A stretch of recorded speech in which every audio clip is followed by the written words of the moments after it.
Annie, കുരിശുമണി അടിച്ചല്ലോ. അടുക്കളയിലെ ജോലി കഴിഞ്ഞില്ലേ?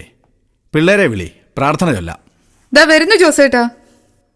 പിതാവിൻ്റെയും പുത്രൻ്റെയും പരിശുദ്ധാത്മാവിൻ്റെയും നാമത്തിൽ ആമേൻ.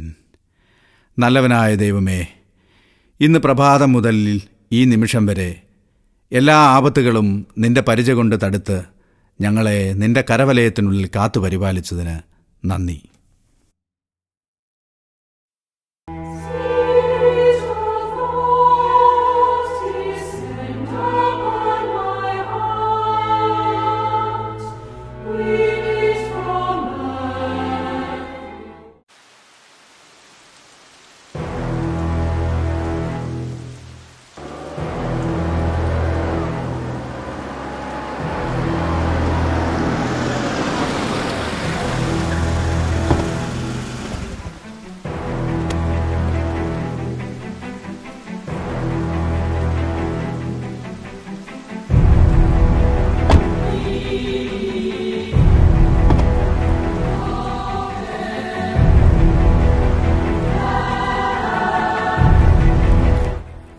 പിള്ളേരെങ്ങനാ? ഉഷാറാ?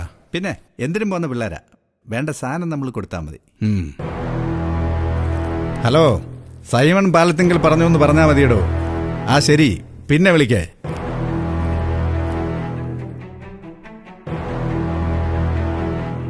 എന്തായാലും കാര്യങ്ങളൊട്ടും വൈകണ്ട.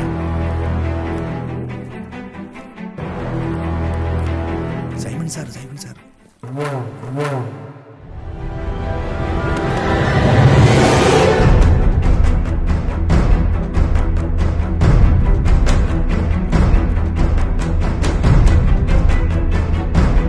നമ്മളെന്തിനാ ഇവിടെ കൂടിയിരിക്കുന്നതെന്ന് പറഞ്ഞിട്ടുണ്ടല്ലോ അല്ലേ? ഇതൊരു ഗോൾഡൻ ചാൻസ് ആയിട്ട് കൂട്ടിക്കോ. നിങ്ങളെ ഏൽപ്പിച്ച പണി ഉഷാറായിട്ട് ചെയ്താൽ പാർട്ടിയുടെ ടോപ്പ് ലെവലിലേക്ക് എത്താം. സാറേ, മിനിസ്റ്റർ. ആ പറയടോ. മംഗലാപുരത്തുകാരല്ല, ഇവിടെ ഉണ്ട് പിള്ളേര്. ഞങ്ങൾ ഡിസ്കഷനിലാണ്. ഇതെല്ലാം കഴിയുമ്പോ നമ്മുടെ പിള്ളേരെയൊക്കെ ഒന്ന് കണ്ടേക്കണം. ഓക്കെ. താനാ ഫോട്ടോ കൂടെ, പിള്ളേർ പണി നടത്തട്ടെ. ഇത് നമ്മുടെ ജോസേട്ടനല്ലേ? ഇയാളെ പള്ളിപ്പടിയിൽ എപ്പോഴും ഉണ്ടാവും. ഇയാളെ സിമ്പിളായിട്ട് തീർത്തരാം. ഇവൻ ചുമ്മാ കള്ളിന്റെ പുറത്ത് തള്ളി മറിക്കാണ്.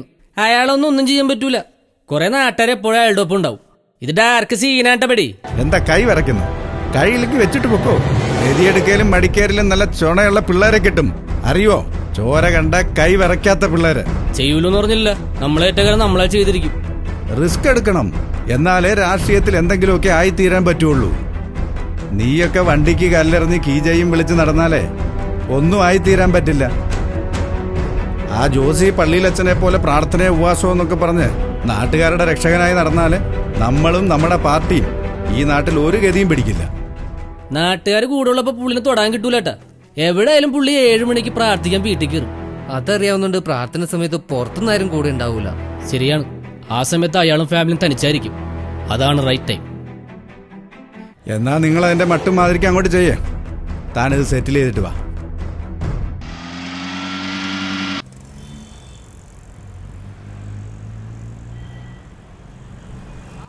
പിള്ളേര് നാളെ തന്നെ തീർക്കാവുന്ന പറയുന്നത്. നോക്കട്ടെ. അല്ല സാർ, ഇവർക്ക് പാർട്ടിയിൽ ഉയർന്ന പദവി കൊടുക്കുമെന്ന് പറഞ്ഞത് ശരിയാണോ? പദവി കള്ളും കഞ്ചാവ് അടിച്ച് നടക്കുന്നവരെ തലപ്പത്ത് കയറ്റിയാൽ പാർട്ടിയുടെ അവസ്ഥ എന്താവിടോ? മന്ത്രി വരെയൊക്കെ ഇടപെട്ട് ജോസിനെ കൊല്ലിച്ചിട്ട് ഇവന്മാരെ ഉദ്ധരിക്കേണ്ട ആവശ്യം എന്താണ്? അതാണ് ഞാൻ ആലോചിക്കുന്നത്. ഇവന്മാരെ ഉദ്ധരിക്കാനൊന്നുമല്ല.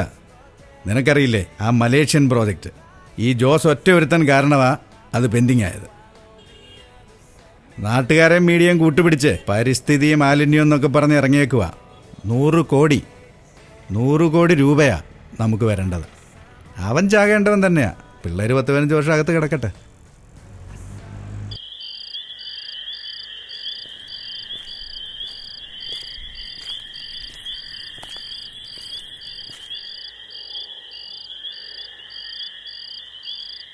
ജോസേട്ടൻ എത്തിയോ? ഞങ്ങൾ ആകെ പേടിച്ചിരിക്കുകയായിരുന്നു. അപ്പാ, എന്താടാ ഇതൊക്കെ? മോന്റെ കൂട്ടുകാർ പറഞ്ഞത് നിങ്ങളെ അപായപ്പെടുത്താൻ ശത്രുക്കളാരോ ആളെ ഏർപ്പാടാക്കിയിട്ടുണ്ടെന്ന്. ഞങ്ങൾ ആകെ പേടിച്ചിരിക്കുകയാണ്. നമ്മളിനി എന്ത് ചെയ്യൂപ്പാ? എനിക്ക് ശത്രുക്കൾ ആരുമില്ല. ഞാൻ ആരെയും ദ്രോഹിച്ചിട്ടുമില്ല. പിന്നെ നമ്മൾ എന്തിനു ഭയപ്പെടണം? അതുകൊണ്ട് തന്നെ നമുക്ക് ആയുധങ്ങളും വേണ്ട. കർത്താവായ യേശുവാണ് എൻ്റെ ശക്തി. വിശുദ്ധരാണ് എൻ്റെ സംരക്ഷകർ. മാതാവിൻ്റെ കരവലയത്തിലാണ് നാം എല്ലാവരും. പിന്നെ നമ്മൾ ആരെ പേടിക്കാൻ? മക്കൾ പോയി കൈമോവും കഴിയുക. പ്രാർത്ഥനയല്ല.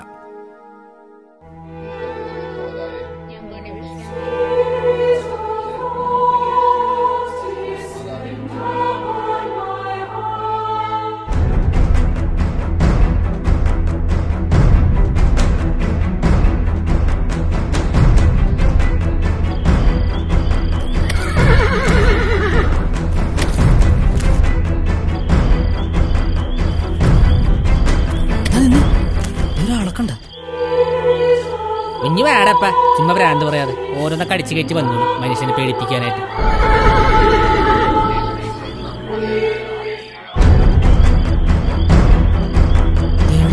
ഒന്ന് വേടപ്പ വാന്ന്.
കണ്ടില്ലേ, ഞാൻ പറഞ്ഞില്ലേ ദൈവമാണ് നമ്മുടെ രക്ഷകനെന്ന്.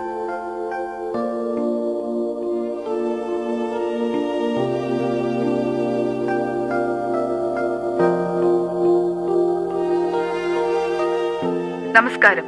ഇപ്പോൾ കിട്ടിയ വാർത്ത. ഡെമോക്രാറ്റിക് പാർട്ടിയുടെ അഖിലേന്ത്യാ സെക്രട്ടറി ശ്രീ സൈമൺ പാലത്തിങ്കലിന് കാർ അപകടത്തിൽ ഗുരുതരമായി പരിക്ക്.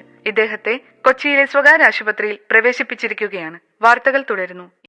നിന്റെ പാർശ്വങ്ങളിൽ 1000 മരിച്ചു വീണേക്കാം, നിന്റെ വലതുവശത്ത് 10,000. എങ്കിലും നിനക്കൊരനർത്ഥവും സംഭവിക്കുകയില്ല. ദുഷ്ടരുടെ പ്രതിഫലം നിന്റെ കണ്ണുകൾ കൊണ്ട് തന്നെ നീ കാണും.